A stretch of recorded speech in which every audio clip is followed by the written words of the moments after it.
May mga kwento talagang nagsisimula sa katahimikan, bago tuluyang mabalot ng sigaw at takot ang gabi. Bakit parang may sumusunod sa akin? Yan ang tanong na huling narinig mula sa cellphone recording ni Marco bago siya nawala. Isang binatang taga Maynila. Isang simpleng estudyanteng nagpunta lang sana sa isang liblib na baryo para sa kanyang thesis. Pero ang thesis na yon naging paanyaya sa isang digmaan na matagal nang ikinukubli sa dilim. Si Marco, 22 taong gulang, anak ng kalsada. Wala nang mga magulang. Lumaki sa lola niyang mahilig sa dasal pero laging may itinatagong luha sa mga mata. Mahina ang katawan ni Marco pero matatag ang loob. Gusto niyang makaahon sa hirap, kaya tinuturing niyang yaman ang edukasyon. Kaya nang mabigyan siya ng pagkakataon makapunta sa isang baryong halos wala sa mapa, Barangay Sagrado, hindi na siya nagdalawang isip. Isa raw itong perpektong halimbawa ng isolated rural community para sa kanyang dokumentaryo. Ang totoo, wala sa research niya ang totoong dahilan kung bakit di dinadaanan ng mga tricycle ang daang papunta roon. Wala ring nabanggit na pagkalat ng mga alingas-ngas tungkol sa mga nawawalang kambing, manok o bata tuwing kabilugan ng buwan. Tahimik ang mga dokumento. Pero hindi ang lupa. Pagkababa pa lang ni Marco sa boundary, naamoy na niya ang amoy ng basang lupa at palay na para bang may nahukay na bago. Napansin niyang kakaiba ang tingin ng mga matatandang nakatambay. Hindi galit pero parang pagod. Pagod sa pag-uulit ng babala na walang nakikinig. Isang matandang lalaki ang lumapit sa kanya, binigyan siya ng isang itim na sinulid at binulong, "Isuot mo to, Hijo. Huwag mong hubarin." Pero wala na siyang narinig pa. Bigla na lang itong naglakad palayo, tila ba takot pa sa sarili niyang sinabi. Doon niya unang nakilala si Elias, isang lokal na kabataan, masayahin, palabiro, at tila walang takot. Naging guide siya ni Marco. Palaging nakangiti, palaging may dalang kwento, palaging may pang-asar. Siya ang nagpakilala kay Marco sa mga tao, sa mga bahay na gawa sa kawayan at kugon, at sa kagubatang malapit lang pero di pinupuntahan ng kahit sino, lalo na kapag alas 6 na ng gabi. May mga gabing magaan ang loob ni Marco. Habang nag-inuman sila ni Elias ng lambanog, napapatawa siya sa mga kwento tungkol sa aswang na natatakot daw sa TikTok music, o yung aswang na hindi marunong mag-English. Pero habang tumatagal, nararamdaman niyang may iba. Minsan, habang naglalakad pa uwi mula sa isang interview, napansin niyang pare-pareho ang kinakaluskos ng mga puno, parang may humahabol sa kanya, pero walang hangin. May mga pagkakataong nanlalamig ang kanyang batok kahit tirik ang araw. Isang gabi, habang sinusuri niya ang mga kuha ng kamera, may nakita siyang aninong dumaan sa background, wala naman daw ibang tao roon, sabi ni Elias. Napansin din niyang paulit-ulit ang isang eksena sa baryo, pagsapit ng dapit hapon, isa-isang nagsasara ng bintana ang mga bahay. Parang may takdang oras ang takot nila. Parang alam nilang may dumarating. Isang madaling araw, ginising si Marco ng malalakas na tunog ng kalmot sa bubong. Akala niya pusa, pero napansin niyang may tumutulong dugo mula sa kisam. Nang silipin niya, wala siyang nakita, pero andun ang bakas ng kuko, malalaki, malalim, at tila hindi tao ang may gawa.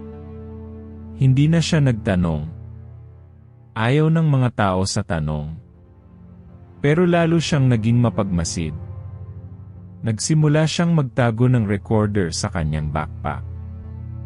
Doon niya narinig ang mga bulong na tila hindi para sa kanya, pero palaging naroroon, mga tinig na may halakhak na mapanira, May pagsitsit na parang anyaya, at may isang pangalan na inuulit-ulit, balik na siya. Hanggang sa dumating ang gabi ng pista. Ang araw ng pag-aalay. Lahat ng taga-baryo nakaputi. Tahimik ang buong paligid. Walang tugtugan. Walang palaro. Tanging dasal at kandila. Pero ang pinakapinagtataka ni Marco, may isang bata ang nakaposa sa gitna ng plaza, parang handog. At nang lapitan niya ito, bigla siyang hinarang ni Elias. Wala kang karapatang makialam, Marco. At doon niya unang nakita ang itsura ni Elias na hindi na siya si Elias. Sa kanyang mga mata, may dilaw na apoy. Sa kanyang balat, may nanunuyong sugat na parang galing sa loob ng katawan. At sa kanyang mga ngipin matatalim na tila matagal nang hindi ginagamit sa pagkain ng tao. Ngunit ang mas nakakatakot, si Elias ang kaisa-isang taong pinagkatiwalaan ni Marco. At bago siya tuluyang mawalan ng malay, isang tinig ang narinig niya, tinig na babae, pamilyar, malungkot at pabulong, "Anak, patawarin mo ako." Paano niya narinig ang boses ng kanyang ina, samantalang 10 taon na itong patay? At anong klaseng nilalang ang kayang ibalik ang isang patay kapalit ng buhay ng iba? Hindi ito katang-isip. Isa itong kwento ng pakikibaka.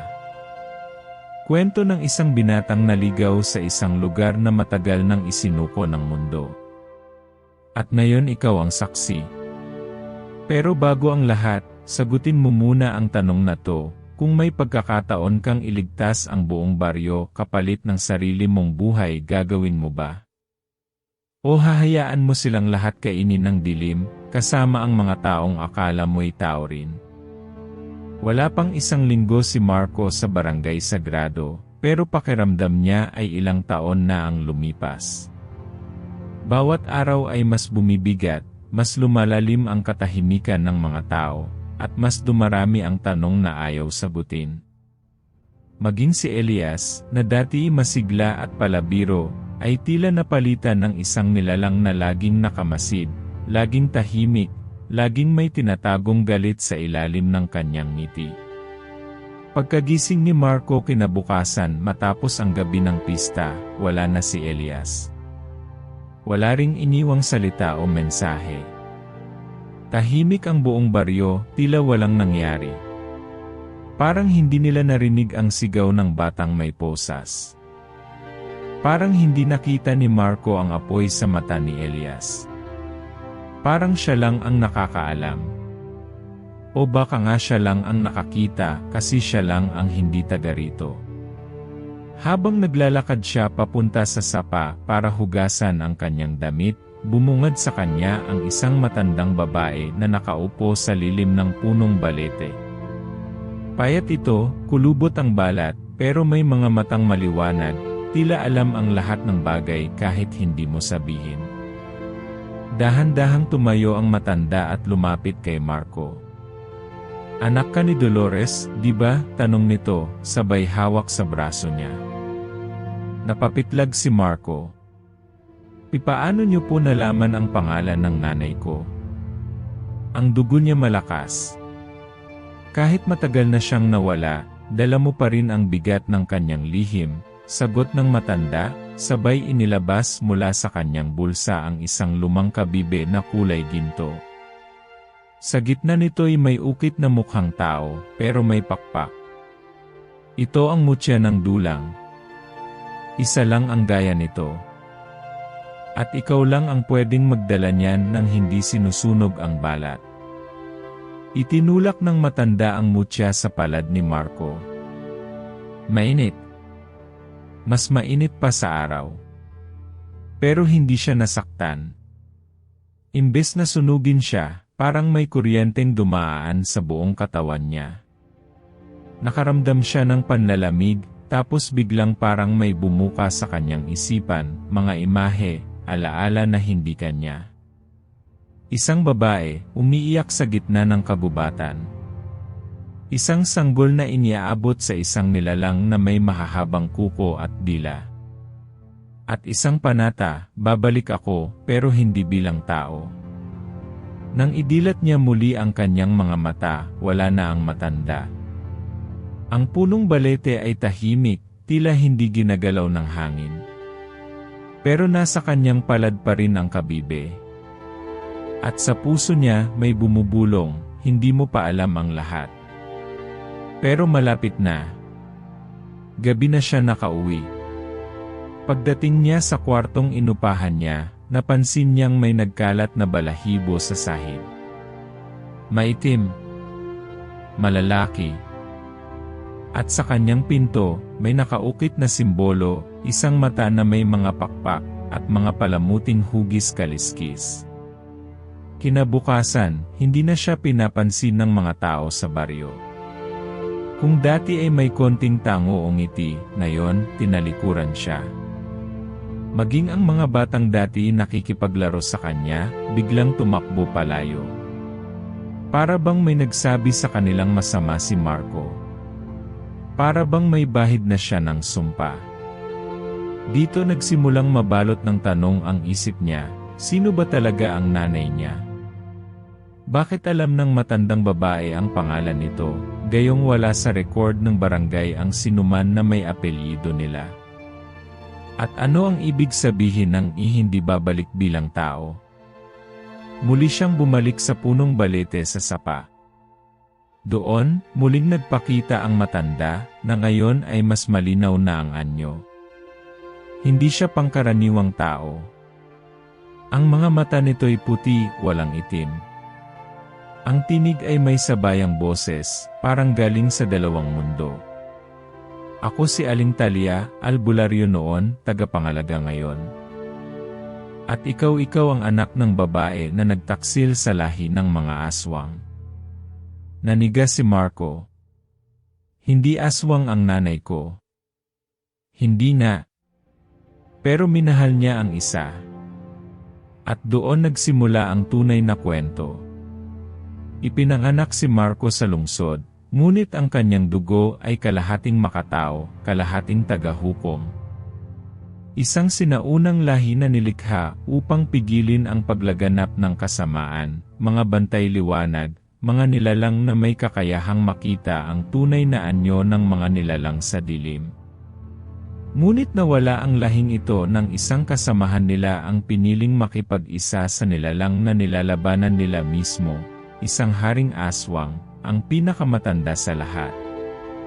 Ang babae sa kanyang alaala, ang umiiyak habang inaabot ang sanggol, iyon ang nanay niya. Inialay siya upang mailigtas ang mundo sa kapangyarihan ng ama niyang hindi kailanman nakita. Ngunit bumabalik na siya, ani Aling Talia. At ikaw lamang ang may kakayahang pigilan siya. Ayaw ni Marco. Umalis siya. Tumakbo palayo. Ayaw niyang paniwalaan. Isa siyang estudyante. Hindi siya bayani. Hindi siya mandirigma. Hindi siya nilalang ng liwanag. Isa lang siyang taong gusto ng simpleng buhay. Hindi siya handang maniwala na ang buong baryo ay may itinatagong kasaysayan ng kadiliman at siya ang kasangkot sa lahat. Ngunit sa bawat hakbang niya palayo, mas lalo niyang nararamdaman ang bigat ng mutya sa kanyang bulsa. Parang pulso. Parang tumatawag. At sa bawat gabi, sa bawat panaginip, isang nilalang na balot ng usok at may itim na pakpak ang dumarating. Palapit ng palapit. At sa huling panaginip kinain ng nilalang ang buong baryo, at siya lang ang natira, buhay, pero nakagapos. Sa kanyang dibdib, nakasulat ang isang salita, traitor. Ngunit panaginip lang ba yon? O paalala ng paparating na katotohanan? Ang totoo hindi pa ito simula ng digmaan. Ito pa lang ang paggising ng mandirigma. At sa susunod na gabi, hindi na lang panaginip ang kanyang haharapin. Buong gabi, hindi na nakatulog si Marco. Nakahiga siya pero dilat ang mga mata, nakatitig lang sa kisam. Umiikot sa isip niya ang lahat, ang sinabi ni Aling Talia, ang mutya sa bulsa niya, ang tinig ng nanay niya sa panaginip, at ang mga mata ni Elias na hindi na mata ng tao. Anak ng aswang, bulong niya sa sarili, may halong galit at pagkasuklam. Pero hindi lang sa ibang tao, kundi pati sa sarili. Paano kung totoo nga? Paano kung dugo niya ang naging dahilan ng lahat ng ito? Muling sumagi sa isip niya ang huling gabi kasama ang kanyang ina. Bata pa siya noon, mga 7 o 8. Tumakbo siya palayo sa bahay nila dahil sa isang lalaking dumating, matangkad, maitim, at may kakaibang anyo ang mukha. Hindi niya kilala. Takot na takot siya noon. Tapos narinig niya ang kanyang ina, umiiyak, nakikiusap, "Wag mo siyang kunin, hindi siya katulad mo." Pagbalik niya kinabukasan, wala na ang kanyang ina. Wala na ring bakas ng lalaki. Ang sabi ng mga pulis, baka tumakbo lang ang nanay niya. Pero hindi siya naniwala. At ngayon, unti-unti niyang naiintindihan. Siya pala ang dahilan. Siya ang dahilan kung bakit nawala ang nanay niya.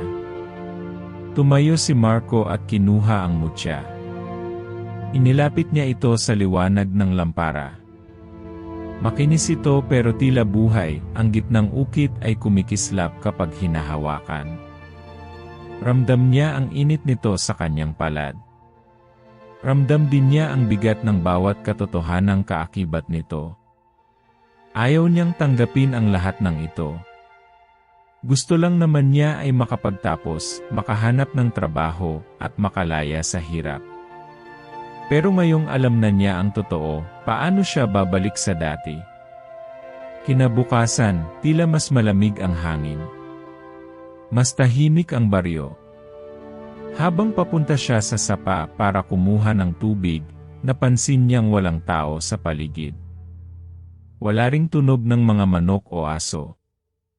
Parang tinakpan ng anino ang buong lugar. Pagdating niya sa gilid ng kagubatan, may narinig siyang kaluskos. Tumigil siya. Napakapit siya sa mutya sa kanyang bulsa. Sa dulo ng madamong bahagi ng daan, may tumatakbong bata, duguan ang tuhod, umiiyak, at humihingi ng tulong. "Kuya, tulungan mo ko," tumakbo si Marco, pero bago pa siya makarating, biglang may sumulpot na anino mula sa likod ng puno, mahaba ang leeg, sobrang payat, at may mahahabang kuko. Tinakpan nito ang bibig ng bata, sabay kinarga ito at tumakbo papasok sa gubat. "Hoy!" sigaw ni Marco, pero hindi na niya ito inabutan. Nanginginig ang tuhod niya, pero pinilit pa rin niyang humabol. Lumusot siya sa makakapal na damo, sinundan ang mga yapak, pero bigla siyang tumigil. Sa lupa, nakita niya ang isang tsinelas ng bata, at ang isang bakas ng paa na hindi tao. 3 daliri, mahaba ang kuko, at sunog ang damo sa paligid. Bumalik siya sa baryo at nagmamadaling kinatok ang bahay ni Aling Talia. Pagbukas ng pinto, parang alam na nito ang nangyari. "Hindi ka naligtas, Marco. Nararamdaman ka na nila." "Sino sila?" "Ang mga alagad ng Haring Aswang. Matagal na silang tahimik pero ngayong bumalik ka, alam nilang magwawakas ang katahimikan." "Pero hindi ko alam ang gagawin ko," nanginginig ang boses ni Marco. "Hindi ko kayang lumaban. Hindi ako mandirigma." "Hindi mo kailangang maging mandirigma agad," sagot ng matanda. "Kailangan mo lang piliin huwag tumalikod." Ipinakita ni Aling Talia ang isang lumang panang gawa sa kahoy at pila. Ito'y gawa sa puno ng salimbay, ang puno ng panaginip. Bihira na ito. Mula ito sa huling digmaan ng liwanag at dilim. Sa tamang panahon, ituturo nito sa iyo ang daan. Pero kahit hawak niya ang mutya at ang pana, Kahit may kasama siyang albularyo na tila alam ang lahat, pakiramdam ni Marco ay nag-iisa pa rin siya. Sa kanyang dibdib, may puwang, isang lungkot na hindi kayang punan ng anuman. Minsan, habang nag-iisa sa kanyang kwarto, nagsusulat siya ng mga tanong sa kanyang notebook. Bakit ako? Paano ko mapapatawad ang sarili ko kung ako ang dahilan ng pagkawala ni Mama? Ano kung matalo ko ang Haring Aswang? Babalik pa ba siya? Walang sagot. Tanging katahimikan ang bumabalik. Gabi na, at habang sinusubukan niyang matulog, biglang kumaluskos sa labas ng bintana. Dahan-dahan siyang tumayo, kinuha ang pana, at sumilip. Wala siyang nakita. Pero naramdaman niyang may nakamasid. Biglang bumukas ang pinto ng kusina. Wala siyang kasama. Hawak niya ang pana, nanginginig ang kamay. Lumakad siya papunta roon. Sa gitna ng dilim, may nakatayong lalaki, matangkad, nakaitim, at tila hindi humihinga. Walang mata ang mukha nito, tanging dalawang hukay na itim. At sa paligid nito, gumagapang ang anino na parang usok. Biglang dumulas ang pana sa kamay ni Marco. Natulala siya. Marco, walang bibig ang nilalang, pero narinig niya ang kanyang pangalan. Isang tinig na malalim, parang galing sa ilalim ng lupa. Dumating na ang oras. Mabilis siyang umatras, pero bago pa siya makatakas, biglang nagliwanag ang mutya sa kanyang bulsa. Sumiklab ito ng matinding liwanag, tumalsik ang nilalang, at napuno ng liwanag ang buong paligid. Nagising si Marco sa sahig. Walang nilalang. Wala ring bakas ng anino. Pero ang mutya ay mainit pa rin. At sa pader ng kanyang kwarto, may bagong ukit, isang bilog na may mata sa gitna, at sa ilalim, may nakasulat, "Pumili ka na." Sa liwanag o sa dilim. At doon niya naintindihan, hindi lang ang baryo ang nakasalalay. Pati ang kanyang pagkatao. Hindi na maikakaila ni Marco ang bigat ng bawat gabi. Para bang unti-unting nilalamon siya ng dilim na hindi niya makita, ngunit ramdam niya sa bawat galaw ng hangin, sa bawat bulong ng dahon, sa bawat aninong dumadaan sa paligid. Lumalala ang takot na bumabalot sa puso niya, hindi lang para sa sarili, kundi para sa lahat ng tao sa baryo. Kahapon lang, habang naglalakad siya pauwi galing sa tindahan, may narinig siyang tinig sa likuran. Mabilis niyang hinalikan ang mutya sa kanyang liig, at humakbang ng mas mabilis, pero parang may sumusunod na anino. Paglingon niya, wala. Pero nang tumigil siya, bumalik ang malamig na hangin, at may isang malakas na ungol na bumalot sa paligid. Parang sigaw ng isang nilalang na sugatan, ngunit hindi tao. Hindi lang siya ang nagdaramdam. Muling lumitaw si Elias, ang dati niyang matalik na kaibigan, sa harap niya. Pero may kakaiba na. Hindi na yung mga matang makulit at palaging may kwento. Nakatingin ito kay Marco na may halong takot at galit. Alam mo ba, Marco, malalim ang boses ni Elias, na lahat ng nangyayari ay dahil sa iyo. Dahil sa mutya na dala mo. Tila naipit sa pagitan ng takot at galit si Marco. Hindi ako pinili ang lahat ng ito, sagot niya, hindi ko rin gusto to, pero may init na naramdaman sa puso niya, parang tinutusok siya ng mga salita ni Elias. Tigil na ang paglalaro, Marco. Kung hindi mo papasukin ang tungkulin mo, lahat tayo ay mamamatay. Napailing si Marco. Hindi niya alam kung paano haharapin ang lumalaking presyon. Sa kabila ng kanilang pagkakaibigan, tila lumalayo si Elias. Hindi lang dahil sa takot, kundi dahil sa isang lihim na si Elias, ay may dalang mabigat na pasanin. Gabi na nang magtagpo silang muli sa maliit na kubo ni Aling Talia. Dito nila pinag-usapan ang lahat ng nangyayari, ang mga pananalasa ng mga nilalang sa dilim, ang mga palatandaan ng pagbabalik ng Haring Aswang, at ang pagdami ng mga ulat ng mga nawawalang bata sa paligid ng baryo. Tandaan nyo, malakas ang boses ng albularyo, ang kalaban natin ay hindi basta-basta. Siya ang nagpasimula ng lahat ng sumpa sa aming lahi. May kapangyarihang makaalis sa liwanag at makapasok kahit sa pinakaligtas na lugar. Habang nagsasalita si Aling Talia, tinitigan ni Marco ang kanyang mutya. Sa bawat pag-ikot ng kabibe sa kanyang kamay, tila sumasabay ang tibok ng kanyang puso. Naiisip niya kung kaya ba niyang gawin ang nararapat, o kung hahayaan na lang niyang masunog ang lahat. Ano ba talaga ang magagawa ko? Isa lang akong tao, maluha-luhang sabi ni Marco, paano kung matalo ako?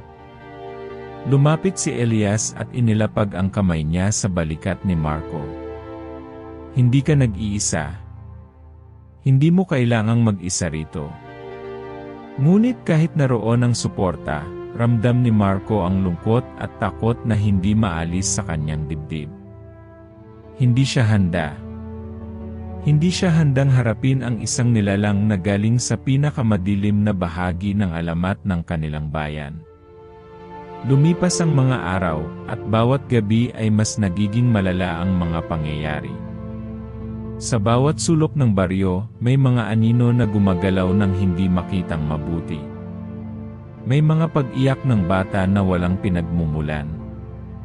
May mga ilaw na biglang nawawala at humahantong sa mga naglalakad sa dilim papunta sa mga malalayong lugar na walang saysay. Isang gabi, habang naglalakad pa uwi si Marco kasama si Elias, biglang nagliyab ang paligid ng mapurol na liwanag na kulay pulang apoy. Lumabas mula sa mga anino ang mga nilalang na hindi makatao ang itsura. Matangos ang mga kuko, may matutulis na ngipin, at parang usok ang kanilang mga katawan. Huwag kang titigil, Marco, sigaw ni Elias habang hinahabol nila ang mga nilalang. Ang mga ito ang mga alagad niya. Pinapadala para takutin tayo, para pilitin kang sumuko. Tumakbo si Marco ng mabilis, humihina ng mabigat. Sa kanyang mga kamay, mahigpit niyang hawak ang mutya. Ramdam niya na ito ay nagsisilbing ilaw sa gitna ng kadiliman, ang tanging sandata laban sa nilalang na gusto niyang labanan, ngunit kinatatakutan. Pagdating sa bahay ni Aling Talia, agad nilang isinara ang pinto.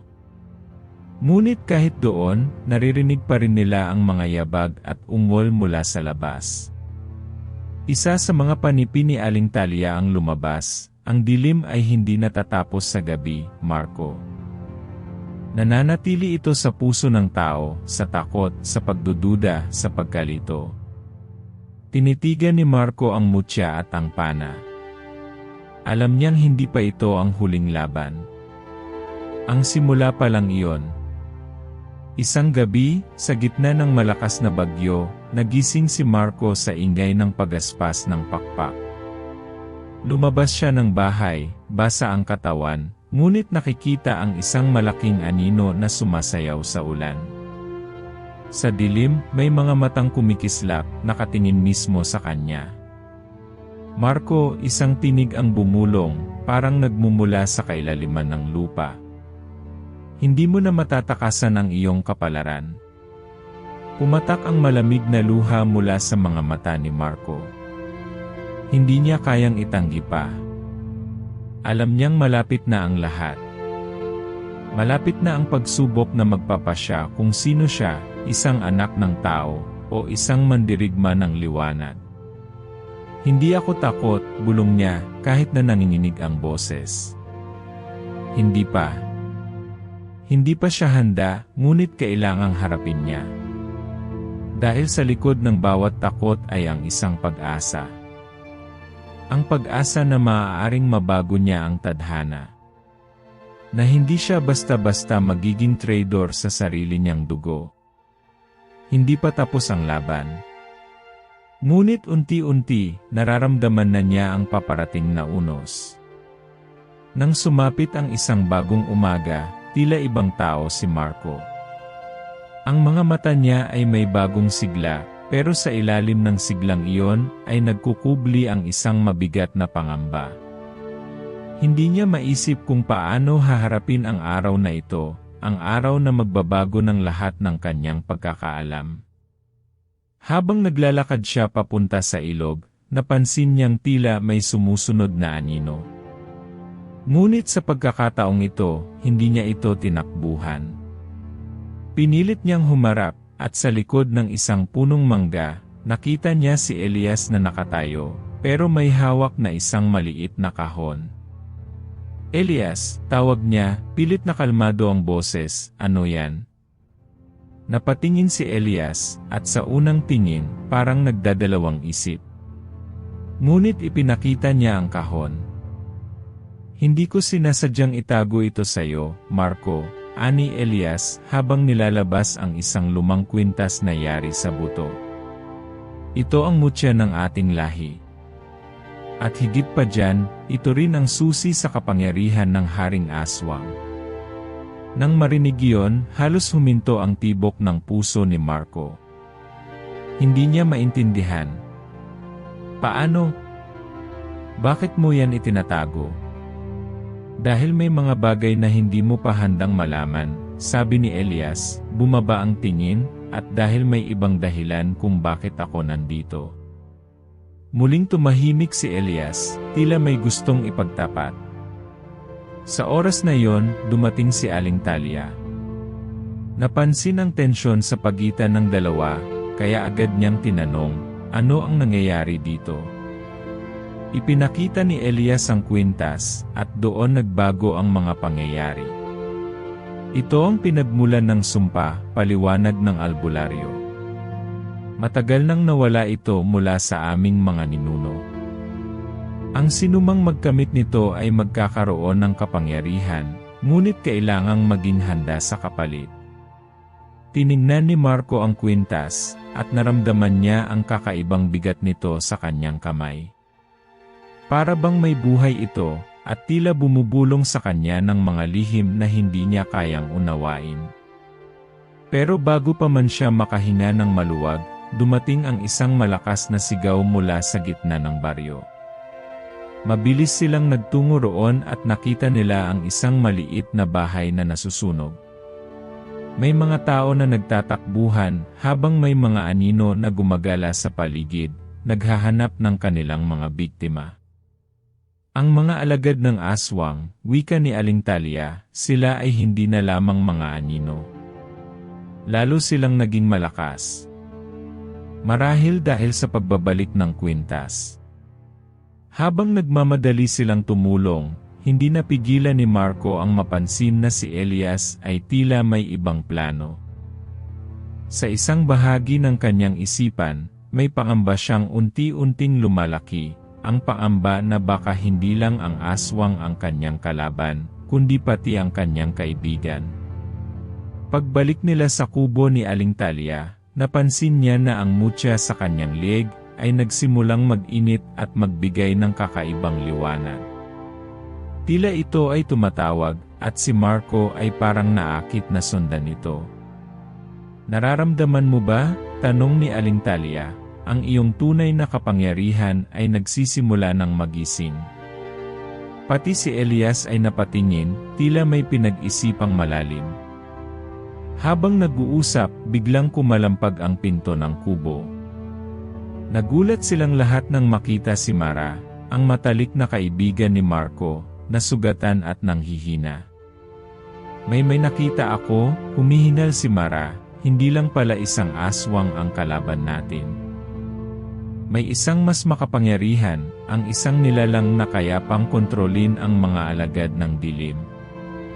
Nagkatinginan sila, at hindi alam ni Marco kung saan hahanapin ang lakas para harapin ang bagong balita. Gabi na nang magkaharap silang muli sa gilid ng ilog. Nasa tabi nila ang mutya, ang kwintas, at ang pana. Ngunit sa kabila ng mga armas na iyon, ramdam ni Marco ang kawalan ng katiyakan.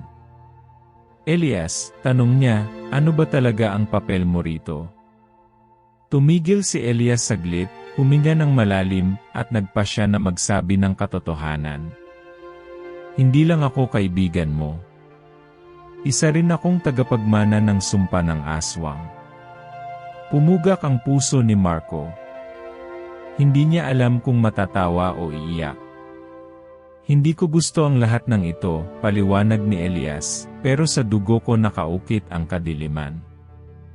At ang kwintas na hawak ko, bahagi iyon ng aking kapalaran. Hindi makapaniwala si Marco. Ang taong matagal niyang pinagkakatiwalaan, siya pala ay may madilim na lihim na nagbabanta hindi lang sa kanila kundi sa buong baryo. Paano tayo makakatakas dito? Tanong ni Marco, pilit tinatanggap ang katotohanan. Ngumiti si Elias ng pilit, hindi tayo makakatakas. Kailangang harapin natin ito, ngunit hindi tayo mag-isa. Ngunit bago pa man sila makapag-usap ng mas malalim, may narinig silang malalakas na ungol mula sa gubat. Mabilis silang tumakbo papunta roon at nakita nila ang isang nilalang na hindi nila pa nakikita, mas malaki, mas matindi ang kapangyarihan, at ang mga mata ay naglalagablab na pula. Ang haring aswang ay bumalik. Hindi pa tapos ang laban at ngayon ay mas komplikado pa kaysa dati. Habang tumitindi ang panganib, tanong ni Marco sa sarili, sino ba talaga ang tunay na kaaway? At sino ang maaari niyang pagkatiwalaan sa dilim na bumabalot sa kanyang buhay? Sa huling gabi bago ang lahat, ang hangin ay malamig at tila ba may hinahabulang oras na hindi kayang pigilan. Si Marco ay nakatayo sa gitna ng madilim na kagubatan, hawak ang mutya sa kanyang lieg at ang pana na pinanghahawakan ng mahigpit. Kasabay niya si Elias at si Mara, bagamat ramdam ang bigat ng kanilang mga puso at takot sa mga matang nanonood mula sa dilim. Hindi na tayo makakatalikod, wika ni Marco, ang tinig niya ay matatag pero nanginginig. Ngayon ang huli nating laban. Tumango si Elias, bagamat may dalang hiwaga ang kanyang mga mata. Kung hindi natin ito haharapin, walang magtatanggol sa baryo. Ang hangin ay gumalaw, na para bang isang malakas na hudyat. Sa likod nila, nagmumula ang mga yabag ng mga nilalang na tila mga anino na unti-unting lumalapit. Malalakas ang hininga ng mga ito, halatang galit at gutom. Biglang lumitaw mula sa gitna ng kagubatan ang haring aswang, ang nilalang na matagal nang kinatatakutan ng kanilang bayan. Malaki siya, may mga pakpak na parang itim na ulap at mga mata na naglalagablab. Sa bawat hakbang niya, parang yumuko ang lupa sa bigat ng kanyang kapangyarihan. Hindi ka makakatakas, Marco, malakas ang boses ng aswang, na parang nakikipag-usap hindi lang sa kanya, kundi sa buong mundo. Ang dugo mo ang susi para sa aking tagumpay. Hindi na iwasan ni Marco na maguluhan at manghina. Pero sa kabila ng takot, naalala niya ang mga salitang sinabi ni Aling Talia, ang liwanag ay hindi natatapos sa gabi. Nananatili ito sa puso ng tao. Kaya't pinalakas niya ang loob, tinignan si Elias at Mara, na kahit napagod at sugatan, ay nanatiling matatag sa tabi niya. Hindi kita hahayaan, sabi ni Marco, habang inilabas niya ang mutya na nagsimulang magliwanag ng maliwanag. Ang liwanag mula rito ay nagbigay ng kakaibang sigla sa kanyang katawan. Pakiramdam niya, parang humahalo ang lakas ng kanyang dugo at ng makapangyarihang mutya. Sa tulong ninyo, mapapatigil natin ang dilim na ito, anya sa kanyang mga kasama. Nag-umpisa silang lumaban, si Marco gamit ang pana at ang mutya, habang sina Elias at Mara ay nagbabantay sa paligid, nilalabanan ang mga alagad ng aswang na sumasabay sa kanilang pangunahing kalaban. Ang bawat palo at hampas ay may kasamang sigaw ng tibay at galit, ngunit may dalang takot din na baka sila'y tuluyang matalo. Habang lumalapit si Haring Aswang kay Marco, hindi niya maiwasang maramdaman ang sakit sa dibdib, parang iniimbitahan siyang sumuko. Ngunit sa halip na sumuko, nilabanan niya ang lahat ng takot at inalala ang mga alaala ng kanyang pamilya, ang mga pangarap na pinangarap niya, at ang baryong kailangang ipagtanggol. Biglang may dumating na isang malakas na hampas mula kay Elias na nagpatumba ng isang nilalang malapit sa aswang. Ngunit sa pagkagulat nila, napansin nilang si Elias ay unti-unting humihina, parang may pilit na pumipigil sa kanyang sarili. Elias, sigaw ni Marco habang nilalapit ang kaibigan. Ako ang tagapagmana ng sumpa, mahinang sabi ni Elias, kaya hindi ko kayang labanan ang Haring Aswang ng buo pero hindi ko hahayaan siyang talunin ka. Dahan-dahan, inilabas ni Elias ang lumang kwintas na binigay sa kanya ni Aling Talia. Ang kwintas ay kumikislap, parang naglalabas ng liwanag na nakikipagtagisan sa dilim ng aswang. Sa gitna ng labanan, nagdesisyon si Elias na isakripisyo ang sarili para bigyang lakas si Marco. Nilapit niya ang kwintas sa katawan ni Marco, at saka iniwan ang sarili sa mga anino. Hawak ko na ang kwintas, huling sabi ni Elias, ibigay mo ito sa akin kapag nagtagumpay ka. Napuno si Marco ng luha, hindi niya inasahan ang ganitong sakripisyo mula sa kaibigan. Ngunit hindi niya pinayagan na ang awa ay pumigil sa kanya. Sa halip, ginamit niya ang lakas na galing sa kanilang pagkakaibigan at sa mutya para harapin ang Haring Aswang. Ang huling paglalaban ay hindi lamang pisikal, ito ay laban ng mga puso, ng tapang, at ng mga pangarap na ayaw maputol. Sa isang malakas na palo ng pana na pinatnubayan ng liwanag ng mutya at ng kwintas, napalayas ni Marco ang Haring Aswang. Unti-unting naglaho ang mga anino, at muling bumalik ang katahimikan sa baryo. Ngunit bago pa man sila makapagdiwang, naramdaman ni Marco ang kakaibang sakit sa dibdib, parang may unti-unting lumalalim na sugat na hindi maipaliwanag. Elias, mahina niyang tawag. Hindi sumagot si Elias. Ang kaibigan niya ay nakahandusay sa lupa, parang tulog lang ngunit walang buhay. Napaluha si Marco, hawak ang kamay ng kaibigan na isinakripisyo ang lahat para sa kanila. Sa kabila ng tagumpay, ang puso niya ay durog sa pagluha. Hindi pa tapos ang laban, bulong ni Aling Talia na dumating mula sa dilim. May isang lihim pang hindi mo nalalaman, Marco. Ang sumpa ay hindi magwawakas dito. Ngumiti si Marco ng malungkot pero determinado.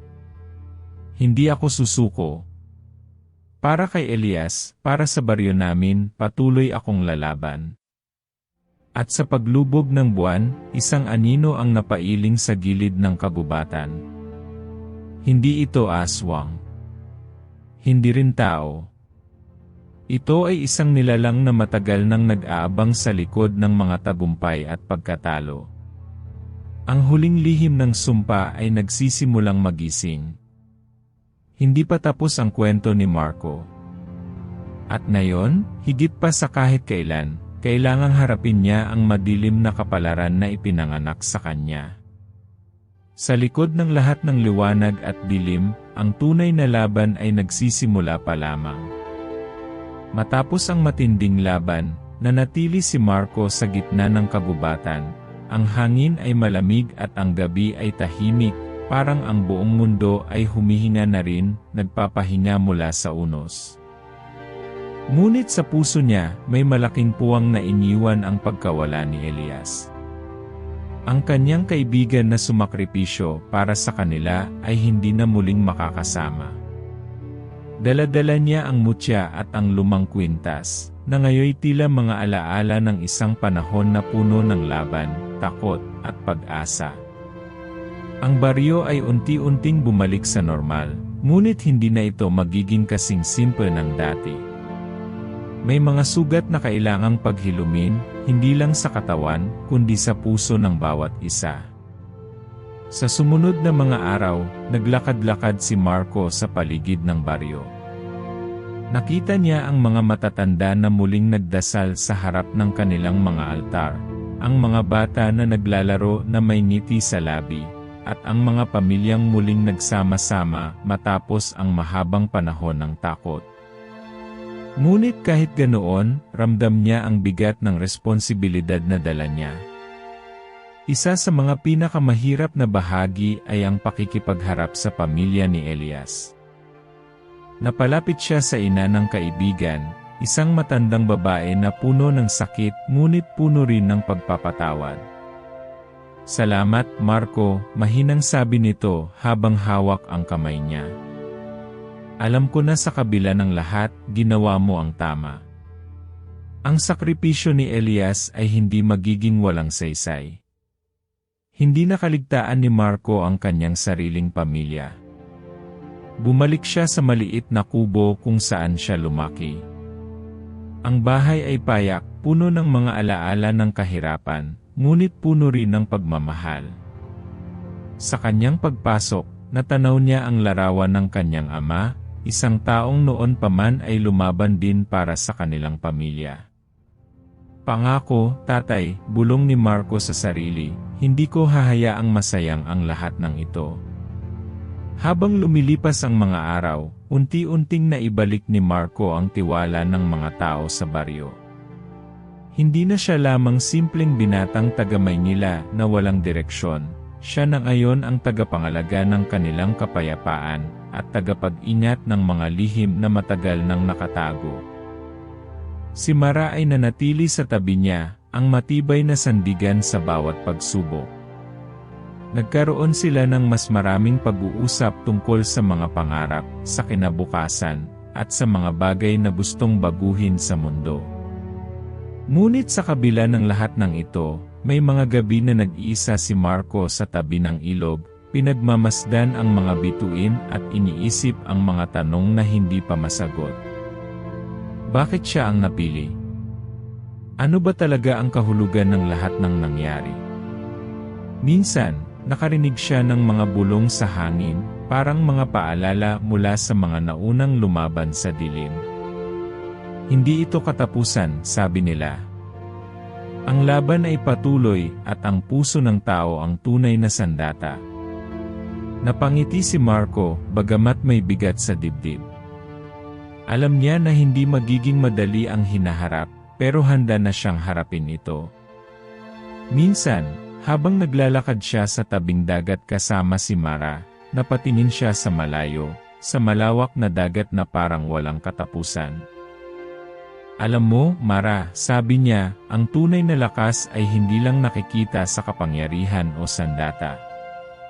Nasa puso ito, sa tapang na bumangon kahit sa gitna ng kadiliman." Tumango si Mara, at sa mga taong hindi sumusuko kahit gaano man kalakas ang unos. Sa sandaling iyon, tila bumalik ang liwanag sa mga mata ni Marco. Hindi man niya maalis ang lungkot, napalitan ito ng isang bagong pag-asa, isang pag-asa na kahit gaano man karami ang dilim, palaging may liwanag na nag-aantay sa pagtatapos ng gabi. Ang kwento ni Marco ay isang paalala na sa kabila ng lahat ng pagsubok, may lakas sa loob ng bawat isa sa atin na magpatuloy, magmahal, at lumaban para sa tama. At sa huli, ang pinakamahalagang aral na kanyang natutunan ay simple lamang, sa gitna ng kadiliman, ang puso ng tao ang tunay na ilaw na hindi kailanman mamamatay.